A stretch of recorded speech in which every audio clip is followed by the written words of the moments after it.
Muitas religiões têm os seus próprios livros. Os muçulmanos têm o Alcorão, os hindus têm têm os Vedas, e os budistas têm os escritos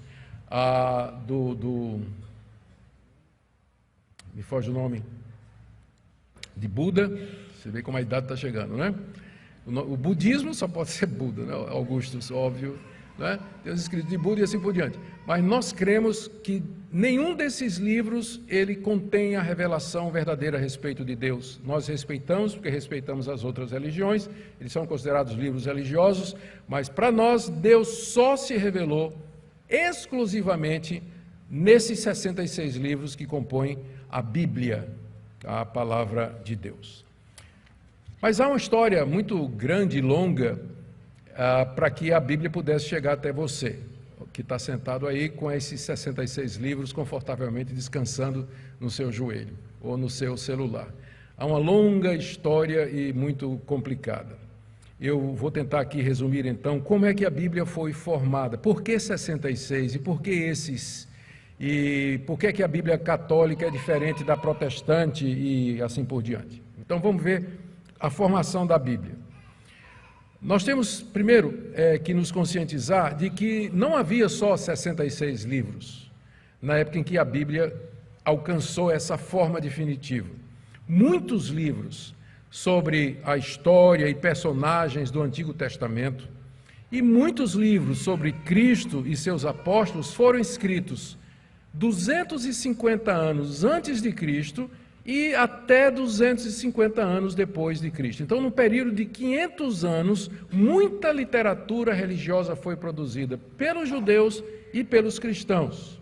Como é que a gente chegou em 66? A igreja cristã, ela reconheceu no século IV, portanto, 300 e poucos anos depois que Cristo veio ao mundo, somente no século IV é que a igreja reconheceu finalmente como inspirados por Deus esses 66 livros que hoje compõem o que a gente chama de cânon. A palavra cânon é uma palavra grega que significa medida. Então ela passou a se referir a uma medida fixa.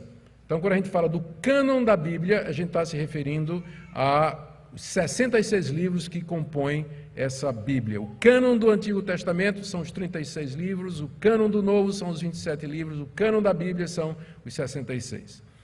A igreja cristã reconheceu como inspirados por Deus somente os 66 que hoje compõem o cânon da Bíblia protestante que você tem em mão. E isso ela fez no século IV. Depois de uma longa história, nós vamos falar alguma coisa dessa história aqui.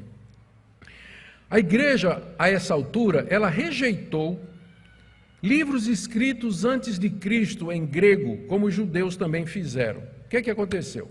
O último profeta judeu foi Malaquias, e ele profetizou e escreveu em grego. Entre Malaquias e João Batista tem aí um período de 400 anos. Nesses 400 anos não se levantou na nação de Israel um outro profeta igual a Isaías, Jeremias, Oséias, Amós. Não, o próximo profeta vai ser João Batista. Mas durante esses 400 anos teve muita atividade religiosa. Os judeus que tinham voltado do cativeiro, eles começaram a produzir literatura, contar a história do cativeiro, contar a história deles, e aí começaram a aparecer livros que eram escritos em nome das personagens famosas do Antigo Testamento. Então, como se Abraão tivesse escrito alguma coisa, se Enoque tivesse escrito alguma coisa, se Moisés tivesse escrito alguma coisa. Então, surgiu uma quantidade enorme, são centenas de livros que foram escritos durante esse período, além daqueles 37 que os judeus já consideravam como sendo palavra de Deus infalível. Só que esses livros novos que surgiram antes de João Batista e depois de Malaquias, eles não foram escritos em hebraico, porque os judeus perderam o hebraico quando eles foram em cativeiro. Eles aprenderam a falar aramaico. Quando eles voltam para a Palestina, eles falam aramaico. Hebraico ficou só para o sacerdote, era a língua que era usada no templo, na leitura na sinagoga, e aí o judeu ele não preservou nada do que foi escrito em grego. Aqueles livros, os judeus, eles eram feitos por judeus, mas não eram considerados como inspirados, não eram usados no culto, não eram nada, porque não era escrito em hebraico e não era inspirado para eles. Vocês sabem quem é que preservou esses apócrifos do Antigo Testamento? Os cristãos. Os cristãos é que preservaram. Mas se dependesse dos judeus, ele podia ter queimado tudo, né? Em termos de valor religioso. Né? Eu vou dar aqui só uma listinha breve dos mais importantes desses livros. Como eu disse, são centenas, mas os mais conhecidos, e que mais tarde eles vão ter um papel importante na determinação do cânon, foram esses: Apocalipse de Moisés, Ascensão de Isaías, Ascensão de Moisés, Epístola de Aristeias. Essa Epístola de Aristeias é uma epístola onde esse judeu, é uma carta que esse judeu chamado Aristeias manda ao imperador romano, defendendo a cultura judaica dos pogroms. Pogroms eram perseguições constantes que se fazia contra o povo judeu. E nessa carta Aristeias fala da Septuaginta, que seria uma versão em grego daqueles 37 livros, que teria sido feita em Alexandria por 70 sábios durante 70 dias, e quando eles terminaram, um batia igual com o outro. É a lenda da famosa Septuaginta, daí o nome da tradução da Bíblia hebraica para o grego ser chamado Septuaginta, ou a versão dos 70, baseada nessa lenda aqui que Aristeias escreveu nesse livro apócrifo, né? Que naturalmente a gente sabe que a Septuaginta não foi produzida assim. Livro dos Jubileus, Oráculos Sibilinos, primeiro livro de Enoque. Esse primeiro livro de Enoque, ele é citado por Judas. Os 4 livros de Macabeus, que narra a história dos judeus.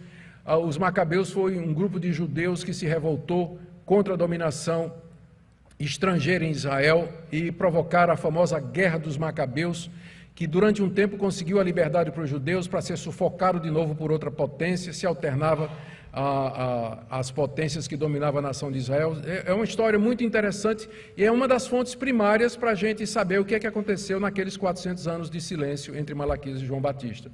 São os 4 livros de Macabeus. Os 3 livros de Enoque, o Testamento dos 12 Patriarcas, o livro de Baruque, Eclesiástico, Tobias e Judite. Esses são os apócrifos mais conhecidos e que foram produzidos nesse período antes de Cristo, por judeus, escrito em grego. Os próprios judeus não aceitavam esses livros como sendo inspirados por Deus, e os cristãos conheciam esses livros. Os primeiros cristãos conheciam esses livros e preservaram esses livros. Além disso, os cristãos também rejeitaram escritos de cristãos depois do nascimento de Cristo. E aí a quantidade é gigantesca também. A quantidade de evangelhos, a gente só tem 4, mas tem perto de 100 evangelhos que foram escritos. A gente tem 4 só. Eu vou dizer aqui alguns dos mais importantes apócrifos cristãos e que foram rejeitados pela igreja. O proto-evangelho de Tiago, o evangelho da infância de Tiago, o evangelho de Tiago, evangelho da infância de Tomé, evangelho do pseudo-Tomé, evangelho árabe da infância, livro sobre o nascimento de Maria, história de José o carpinteiro, evangelho dos Ebionitas, evangelho dos Nazareus, evangelho dos Hebreus, evangelho de Judas, evangelho de Tomé, evangelho de Nicodemos, perdoe aí. Então, vocês, por exemplo, sabe o presépio? Sabe o presépio que tem lá os 3 reis magos, né, trazendo aquelas ofertas, e está lá cercadinho de animal e tudo mais, numa caverna? Por que é feito numa gruta? Porque no Evangelho não está dizendo que foi numa gruta. Não diz o nome dos reis, não diz que eram reis, nem diz que eram 3, nem que eram reis. Diz que magos vieram do Oriente. E o texto bíblico diz que Jesus estava numa estrebaria, mas o presépio é uma gruta. De onde vêm essas histórias? Desses evangelhos, que a Igreja Católica aceita. Então, daí dizer que eram reis, o nome dos reis, onde é que está isso? Está nesses evangelhos aqui. Nesses evangelhos, Jesus é mostrado como sendo uma criança muito ativa e inteligente, não é? Uma vez um menino bate em Jesus e Jesus mata ele na hora, só com uma palavra. Matou um professor porque reprovou ele na escola. Onde Jesus pisava, nascia flores, saía borboleta. Uma vez Jesus encontrou um passarinho morto, o menino Jesus, né? Encontrou um passarinho morto, tocou no passarinho, o passarinho saiu voando. Histórias e lendas e lendas e lendas a respeito de Jesus. Por que surgiram esses evangelhos? Qual é a resposta óbvia? Porque os 4, eles não dão detalhes sobre a infância de Jesus, dão? A curiosidade popular. Como era Jesus? O que é que ele fazia? Como é que ele teria sido? Onde é que ele viveu dos 12 aos 30 anos? Então, esses evangelhos procuravam dar respostas às lacunas que os 4 evangelhos têm. Porque a única coisa que a gente sabe da infância de Jesus é aquele episódio em que ele vai ao templo, se perde da família, porque fica conversando com os mestres da lei, e Maria aperreada procurando ele, e depois o encontra no templo falando é só isso que a gente sabe do menino Jesus. Mas isso não satisfaz a curiosidade do povo, né? E aí então apareceram esses evangelhos falando do nascimento de Maria, como é que foi, como é que Jesus era, como é que ele era menino, e todas essas histórias. Esses evangelhos são muito engraçados, né? Vale a pena você ler para você dar umas boas gargalhadas sobre como era a imaginação popular. Vocês lembram aquele filme estrelado por Tom Hanks, Código da Vinci? E que é baseado um código que supostamente teria dito que Jesus era namorado de Maria Madalena, e que tal, é tudo baseado, sabe onde é que é baseado? Evangelho de Tomé. É um livro apócrifo, da Bíblia não tem nada, mas é baseado nesses livros aqui. Então, esses livros, eles têm dado origem a esses evangelhos, né, que não são os 4 canônicos, eles são cheios de história fantasiosa, que é usado pela imaginação. Hollywood se aproveita disso. Tem um evangelho que é o evangelho esse próprio evangelho de Tomé, que é um evangelho gnóstico, ele apresenta Tomé como sendo irmão gêmeo de Jesus. Irmão gêmeo de Jesus. E por aí vai. Não é à toa que a igreja disse, isso aqui é lixo, né?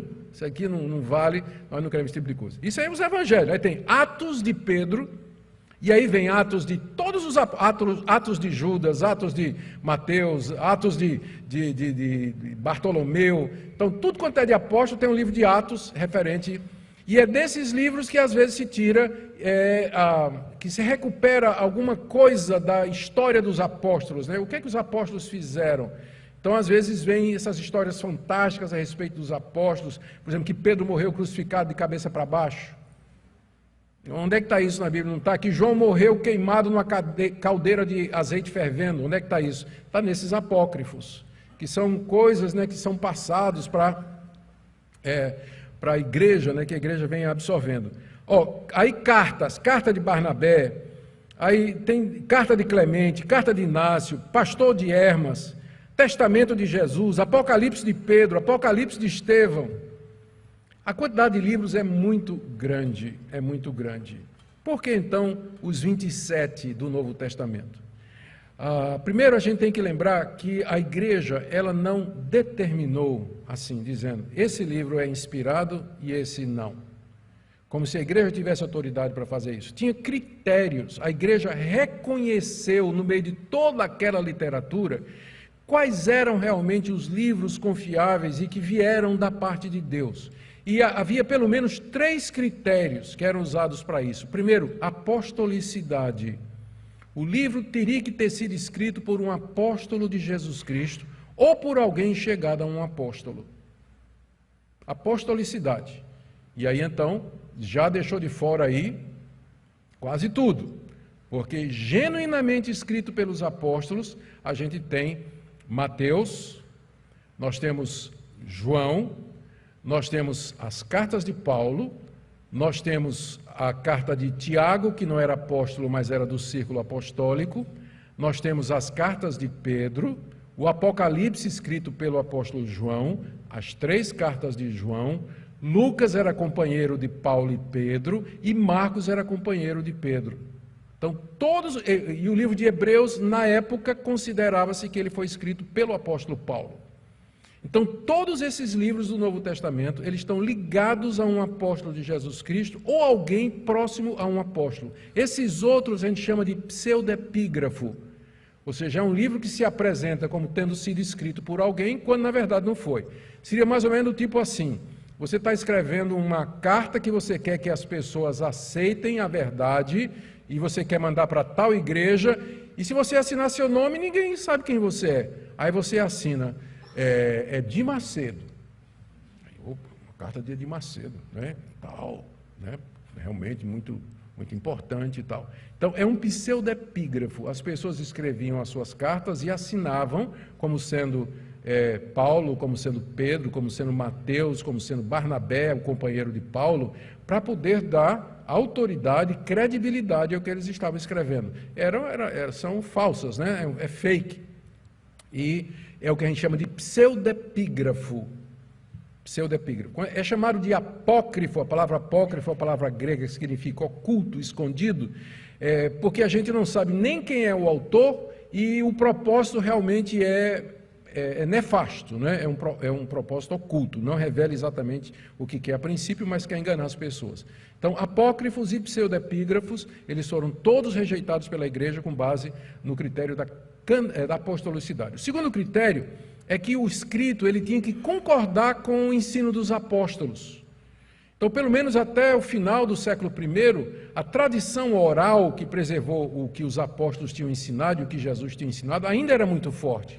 Então era fácil você pegar um livro que pretendia ser um livro da parte de Deus e comparar com aquilo que Jesus ensinou e com aquilo que os apóstolos ensinaram, boa parte do que já estava escrito também. E o que não batia, a gente chama esse critério de a regra de fé, e o que não batia com aquilo que era reconhecidamente apostólico, então também era excluído. Então muitos desses livros aqui falavam de purgatório, oração pelos santos, e várias outras doutrinas que depois entraram na Idade Média, porque a Igreja Católica abriu para alguns desses livros aqui. Mas, desde cedo, os cristãos disseram, esses livros que ensinam coisas contrárias à palavra de Deus, ao ensino que nós temos dos apóstolos, é o segundo critério, né? Primeiro, apostolicidade, segundo, a regra de fé. E o terceiro era catolicidade ou universalidade. Aqueles livros que eram reconhecidos e usados pelas igrejas. Lembra que a igreja começou em Jerusalém, mas ela se espalhou pelo Império Romano, alcançou até o Oriente, veio para o norte da África, foi para a Mesopotâmia, ela se espalhou, havia igreja em todo lugar. Então o livro que era reconhecido em todas essas regiões, como sendo, de fato, palavra de Deus, era usado no culto e como base de doutrina, era o terceiro critério para compor a norma pela qual se reconheceria se um livro é inspirado ou não. Então, apostolicidade, concordância com o ensino apostólico e universalidade, o quanto o livro era conhecido e usado pelas igrejas. Se um livro batia nessas três, então a igreja reconhecia aquele livro como sendo, de fato, a palavra de Deus. E usando esse critério, então a igreja chegou até no século IV com a forma definitiva. O que é que precipitou a igreja a fazer uma lista? Porque esses livros, eles já eram lidos, eles eram usados, serviam de base de pregação. Sim, a essa altura vale dizer que os primeiros cristãos, eles adotaram o cânon do Antigo Testamento dos 36 livros, né? Eles adotaram, exatamente como os judeus adotavam. Então, o cânon hebraico, os primeiros cristãos aceitaram e rejeitaram também todos aqueles escritos, né, do Antigo Testamento, a ascensão de Moisés e tudo mais, rejeitou tudo aquilo. E aí já havia, no século I, no século II, já começava a circular as listas contendo os livros que eram adotados em todo lugar como sendo a palavra de Deus. Então, o cânon Muratori, que é a lista mais antiga que a gente tem, é um fragmento que data aí do século II, onde tem boa parte dos livros que nós já temos hoje, nos 66 livros. Mas o que precipitou uma decisão da igreja foram 3 elementos, pelo menos aqui, que eu queria mencionar para vocês. O primeiro foi, no século II, apareceu um cidadão chamado Marcião. E Marcião disse que, da parte de Deus, ele era um gnóstico, né? Ele era um apóstolo gnóstico, na verdade, se considerava apóstolo de Jesus Cristo, e ele disse que tinha recebido uma revelação de que o Deus do Antigo Testamento não é o mesmo Deus do Novo Testamento.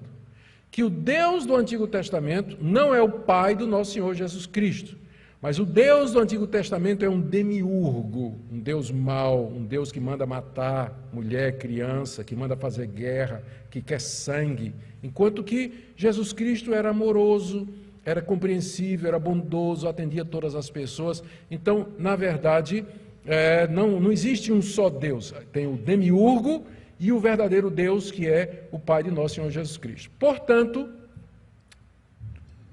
todos os livros que falam de Deus como sendo um Deus que dá uma lei, que condena, um Deus que é mau e vingativo, isso não pode ser de Deus.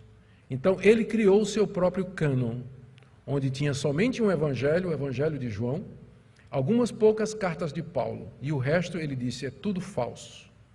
E aí ele começou a ensinar isso na igreja.